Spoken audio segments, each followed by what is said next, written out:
There's nothing more terrifying than watching your own body betray you. Muscles wither, bones twist, organs fail, yet your mind stays sharp enough to understand every moment of your decline. That was the fate of Spain's most powerful king. A man born to rule the greatest empire on earth, but condemned to spend his life trapped in a body that rotted piece by piece while he was still alive. This isn't the story of an ordinary monarch who died in battle or on the throne. This is the story of Charles II of Spain, the last of the Spanish Habsburgs. A king so deformed, so sickly, and so cursed that his own people whispered he had been bewitched. His very existence was proof of what centuries of royal inbreeding could do. And his death was so grotesque, so humiliating, that even his embalmers recoiled in horror. For 39 years, Charles sat on the throne of the Spanish Empire. On paper, he ruled vast territories: Spain, the Netherlands, Naples, Milan, the Americas, even parts of Africa and Asia. But in reality, his body was a prison. His jaw was so twisted he could barely chew food. His tongue was so swollen he struggled to speak. He drooled constantly, suffered seizures, and endured endless waves of sickness. Yet the most chilling part was not how he lived, but how he died. In the final months of his life, his body swelled like a corpse while he was still breathing. His skin turned yellow, his eyes sank deep into his skull, and his stomach filled with fluid until he could barely move. He believed demons were haunting him. And when his body was finally cut open after death, the surgeons found things so shocking that rumors spread across Europe that the devil himself had claimed the Spanish throne. This is not just the story of a king. It is the story of a man whose horrific death mirrored the collapse of the Spanish Empire itself. To understand why Charles II's death was so shocking, you first need to understand what Spain was before him. For centuries, Spain stood as one of the most powerful empires the world had ever seen. Its kings controlled territories so vast that people used to say, "The sun never sets on the Spanish Empire." The story begins with Charles's ancestors, the mighty Habsburg dynasty. Through marriages and wars, they built a kingdom that stretched across Europe and beyond. Spain wasn't just a country, it was a global empire. The wealth of the New World poured into its ports. Silver and gold from Mexico and Peru filled the royal treasury. Spanish galleons sailed the Atlantic and the Pacific, connecting continents in ways no other empire had ever achieved. In Europe, Spain dominated politics, religion, and war. The Spanish kings saw themselves as defenders of Catholicism. They financed holy wars, fought against Protestant states, and held enormous influence over the Pope himself. They weren't just kings, they were seen as chosen by God to protect the faith. But all this glory came at a cost. To keep the empire united, the Habsburgs relied on one dangerous strategy: marrying within the family. Cousin to cousin, uncle to niece, generation after generation. This kept the royal bloodline pure, but it also locked in genetic weaknesses that no one at the time understood. While Spain seemed untouchable on the outside, the seeds of destruction were already growing inside the palace walls. By the time Charles II was born in 1661, the empire was already cracking. The economy was drowning in debt. Wars drained resources faster than silver could replace them. Famine and plague swept across the land. Yet Spain's future rested on one fragile child, the last direct heir of the Spanish Habsburgs. The people expected a strong king to restore Spain's glory. What they got instead was a sickly boy who could barely survive infancy. His body was weak, his face was misshapen, and whispers of a curse began to spread even before he learned to walk. From the very beginning, Charles was not seen as a savior, but as a symbol of Spain's decline. Still, the empire clung to him. Because if Charles died without an heir, Spain itself could shatter. Rival powers like France and Austria were waiting for the moment to claim Spain's crown. So despite his fragile health, Charles was crowned king at just 4 years old. A child barely able to stand was suddenly placed on the throne of the most powerful empire on earth. From that moment, Spain's fate was tied to him. Every breath he took was a matter of life and death for millions of people. Every sickness, every seizure, every rumor about his condition spread fear across the kingdom. Because everyone knew the truth. If this weak king failed, Spain itself might not survive. From the moment Charles II of Spain entered the world, it was clear something was terribly wrong. His birth was not a celebration of a future king. It was the beginning of whispers about curses, sins, and divine punishment. Charles was the product of centuries of inbreeding within the Spanish Habsburg dynasty. His parents, Philip IV of Spain and Mariana of Austria, were uncle and niece. Their marriage was meant to keep power concentrated in the family. Instead, it produced a child whose body and mind bore the heavy price of those choices. Charles's head was large and misshapen. His jaw jutted out so severely that he could barely chew food. His tongue was oversized, making speech difficult to understand. As a baby, he could not walk until age 8. He could not speak until age 4. By the standards of his time, he was seen as a living curse. Courtiers called him El Hechizado, the Bewitched. Many believed his suffering came from dark magic cast upon the royal family. Some thought he was proof that God himself had abandoned Spain. Priests prayed over him daily, while healers tried useless remedies, but nothing worked. His mind did not escape the damage either. He was slow to learn, unable to govern without constant guidance, and prone to sudden fits of fear and confusion. While other kings of Europe led armies into battle or made speeches that inspired nations, Charles could barely read and struggled to sign his own name. Yet despite all of this, he wore the crown. At age 4, he was officially declared King of Spain. Picture it, a pale, weak child, barely able to stand, dressed in royal robes far too heavy for his small body. Behind him, powerful ministers and his mother ruled in his name. Charles was the king in title, but he was treated more like a prisoner of his own palace. Every moment of his life was controlled.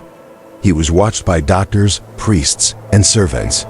His meals were carefully prepared. His schedule was dictated by rituals meant to keep him alive.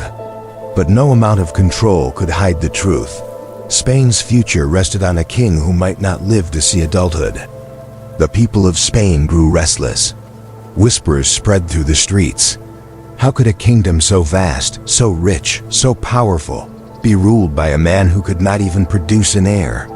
The survival of the empire depended on his body, yet his body was crumbling from the inside out. Marriage was supposed to save the dynasty. At age 18, Charles was married to Marie-Louise of Orleans, the niece of France's powerful King Louis XIV. The hope was simple. A child would secure the throne and preserve Spain's empire. But the marriage was a failure. Charles's health made it nearly impossible to perform the duties of a husband. After 10 years, Marie-Louise died suddenly at age 26. Many suspected poison. Others whispered she simply wasted away from misery. Charles married again, this time to Maria Anna of Neuburg, a German princess. She was chosen for her family's reputation for fertility. But once again, there were no children. Spain's people now believed the curse was real. Their king could not rule, could not fight, and could not continue the royal line. As the years passed, Charles's condition only grew worse. His face became gaunter, his body thinner, his illnesses more frequent. Every attempt by doctors only seemed to increase his suffering. They drained his blood, fed him strange potions, and prayed over him endlessly. Nothing worked. Behind the palace walls, Spain was dying too. Wars drained its armies. Silver shipments from the New World slowed. The economy collapsed under crushing debt. And yet, everything came back to Charles. If he died without an heir, Spain would be torn apart by rival powers waiting to seize its crown. And so, as the boy king grew into a broken man, the entire weight of an empire rested on his failing body. By his mid-30s, Charles II was no longer just weak. He was wasting away before everyone's eyes.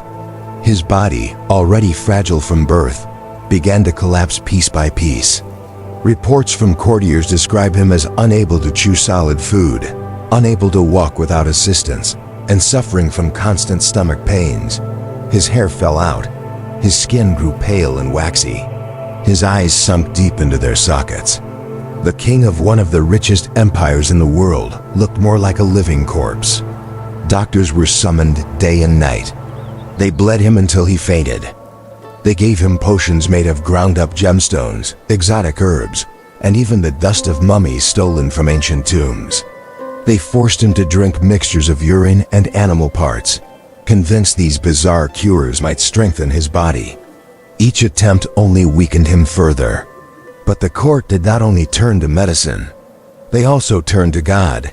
Priests believed Charles's suffering could not be explained by natural illness alone. They were convinced he was under the grip of demonic forces. And so, exorcists were brought to the royal palace. These exorcisms were gruesome rituals. Candles flickered in darkened rooms while Latin prayers filled the air. Holy water was splashed across the king's face as priests demanded that the devil release its hold on him. At one point, an exorcist declared that Charles's condition was the result of witchcraft. He claimed that pieces of bones, nails, and even the hearts of animals had been cursed and fed to him through sorcery. The king, frail and terrified, submitted to these rituals, but nothing changed. His health only continued to decline. By now, Charles could no longer produce an heir. His body had failed him completely. Spain's enemies, France, Austria, and England, waiting for the inevitable. They knew that once Charles died, Spain's vast empire, stretching from Europe to the Americas, would be torn apart. Inside the palace, fear grew. Servants whispered about the king's horrifying appearance. His body was bloated in some places, skeletal in others. His skin was so thin that his veins showed clearly beneath it. His speech became slurred and broken. He often fell into long states of confusion, unable to recognize those around him. And yet, despite his suffering, Charles clung to life. His final years dragged on in agony. Ministers controlled the kingdom in his name, but all eyes remained fixed on the king's bedchamber. Every breath he took was measured. Every groan of pain echoed across the empire. Finally, in late 1700, Charles's body gave out completely. He was only 38 years old. The end was as disturbing as his life had been. Witnesses recorded that his stomach swelled like a drum, while the rest of his body shrank to bones. His skin turned yellow. His eyes rolled back in his head. When he died, an autopsy was performed. What the doctors found shocked even them. His body was said to contain almost no blood. His heart was the size of a walnut. His intestines were rotted and filled with pus. His head was full of water. It was the physical proof of a man destroyed from within. Charles II of Spain, the last Habsburg king, had suffered one of the most horrific deaths in royal history. But his passing was more than just a tragedy for one man. It marked the end of his dynasty and the beginning of a war that would tear Europe apart. Because when Charles died, he left no heir. And with that single fact, the Empire of Spain fell into chaos. Rival nations rushed to claim the throne, leading to a bloody conflict known as the War of the Spanish Succession. His body was gone, but his death changed the course of history. And yet, even centuries later, people still remember him not as a powerful monarch, but as a symbol of what unchecked power, greed, and inbreeding can do to a family and to a kingdom. When Charles II's frail body finally gave out in 1700, Spain did not simply lose a king. It lost the last thread holding together an empire that once ruled half the known world. His death sent shockwaves through Europe, and within months, war consumed the continent. The War of the Spanish Succession erupted as rival powers fought to seize the vacant throne. France, Austria, England, and others poured men and money into battle, each determined to control Spain's vast empire in Europe and the Americas. For over a decade, war raged, claiming hundreds of thousands of lives. Entire kingdoms bled for a crown that Charles had been too weak to protect. Spain, once feared and admired, was left broken. Its economy collapsed further under the weight of war. Its influence across Europe shrank. Its colonies began to slip from its grasp. Historians often mark Charles II's death as the true end of Spain's golden age. But Charles's legacy did not only live on in politics. His story became legend. To the people of Spain, he remained El Hechizado, the bewitched king. Many believed his suffering was not natural, but the work of sorcery. Some whispered that witches had cursed his food and drink. Others swore that demons lived inside his body, feasting on his strength until nothing was left.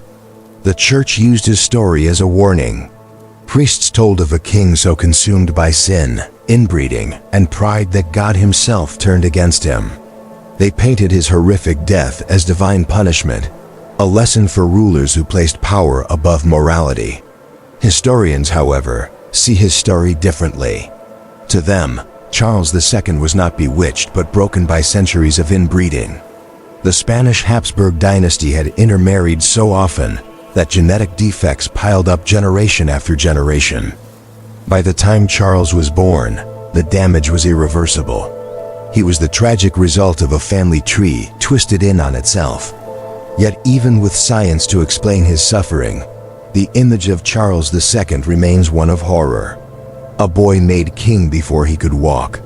A man who could not eat, speak, or father a child without pain. A ruler so weak that his kingdom crumbled around him.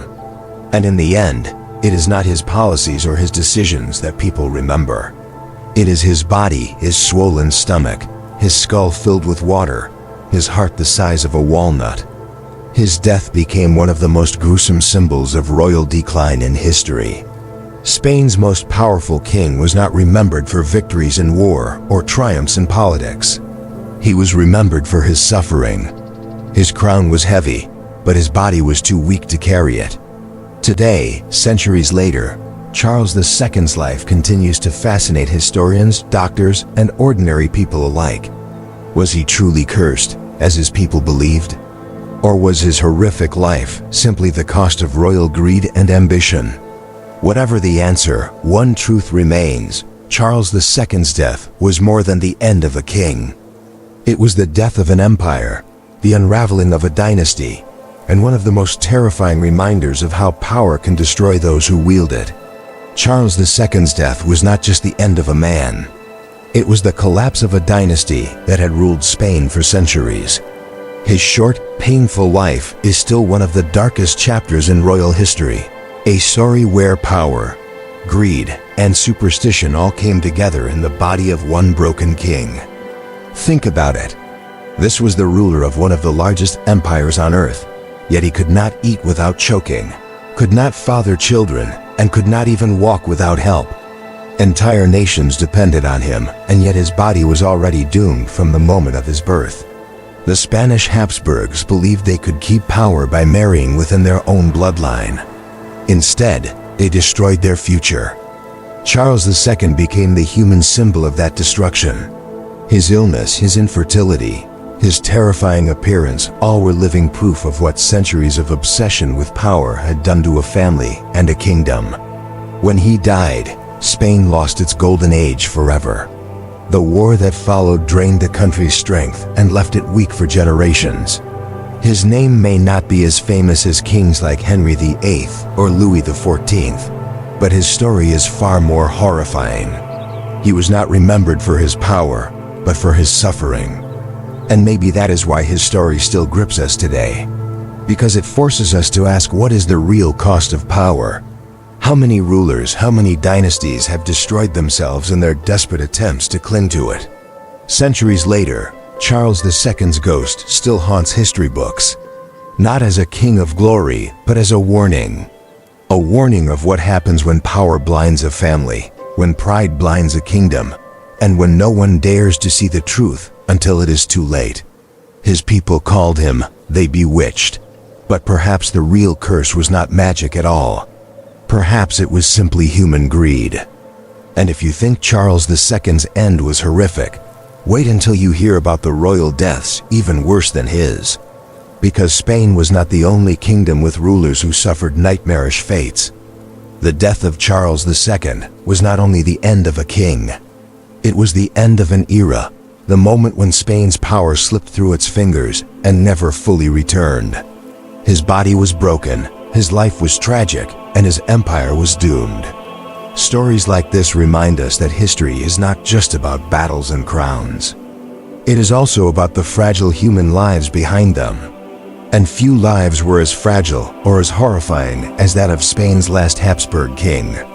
If you thought the story of Spain's most powerful king was disturbing, wait until you see how other roles were destroyed by greed, betrayal, and blood. So don't go anywhere. Hit the like button, subscribe if you haven't already, and turn on the bell so you never miss the next story.